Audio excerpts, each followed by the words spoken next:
Bonjour à tous, je m'appelle Samuel et je vais vous parler de l'influence de la fiction dans notre monde. La fiction est un genre où l'imagination prime sur notre réalité.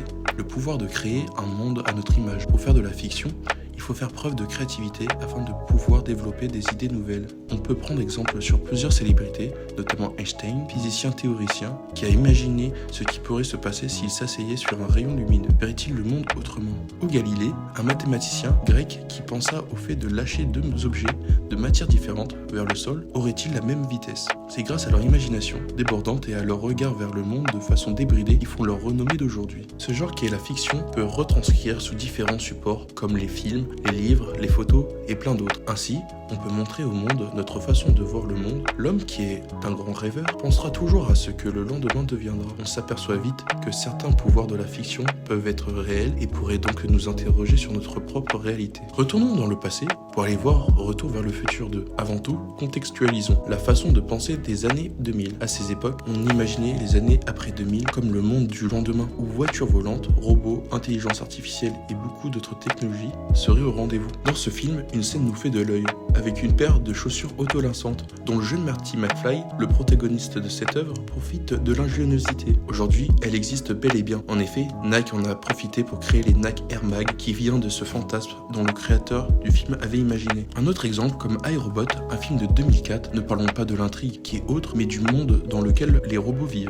Dans leur environnement, les robots sont ancrés dans le quotidien de la civilisation humaine et peuvent chacun avoir un rôle particulier dans la société. Revenons maintenant à notre monde actuel, là où on peut voir que la plupart de nos industries sont automatisées et qui sont déjà bien intégrées dans notre vie. L'hôtel Ena, situé au Japon, en est la preuve elle-même, où il existe déjà des robots gérer un job par eux-mêmes, ou encore une IA appelée Madame Tengu, qui est à la tête d'une entreprise. Un dernier pour la route, rapide, un jeu appelé Cyberpunk 2077, où dans un monde dystopique et cybernétique, les corporations règnent dans le monde et les démunis s'abandonnent à la surconsommation. Dans cet univers, l'homme a le pouvoir d'intégrer des technologies internes au corps humain et, dans le contexte actuel, ces implants sont utilisés pour les personnes ayant des handicaps physiques comme la perte d'une jambe ou de bras et même d'organes vitaux.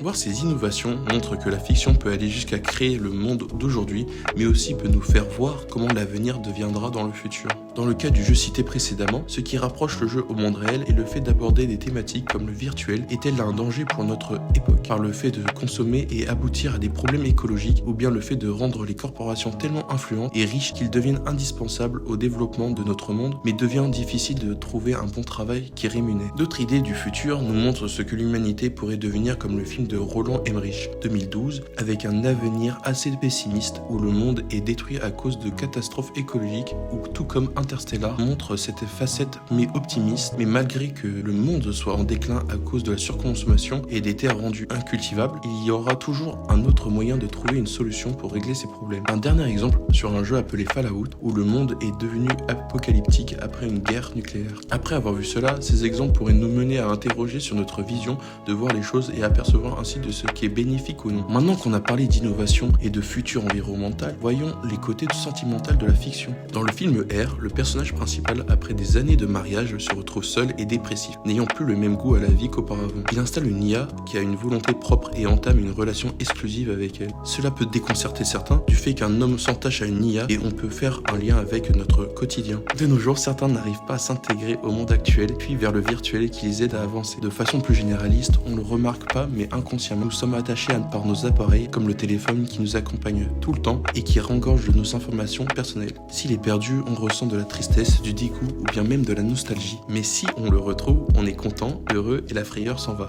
Comme finalement si c'était une personne de notre famille. Un autre cas différent, dans une série appelée Black Mirror, dans l'épisode 3, on regarde un couple qui vit avec une technologie permettant d'enregistrer, de partager et de rediffusionner tous ces souvenirs qu'on a vécus. L'intrigue suit cette tech qui a un certain impact sur les émotions, sur ce couple, où tout au long de l'épisode, on s'aperçoit vite les problèmes qu'elle peut avoir sur notre quotidien et aborder des sujets comme la tromperie et la divulgation d'informations qui peut être un préjudice. De fait, de cette technologie, cela nous pousse à bien interroger sur notre réel et notre façon de vie. La fiction peut avoir une influence sur notre réalité du fait que certaines créations sont maintenant réelles et que certains faits environnementaux ou sociaux nous poussent à voir et comment deviendra le futur. Sauf à preuve du contraire, si cela n'est pas prouvé, cela ne restera qu'un rêve, donc ne restera que de la fiction.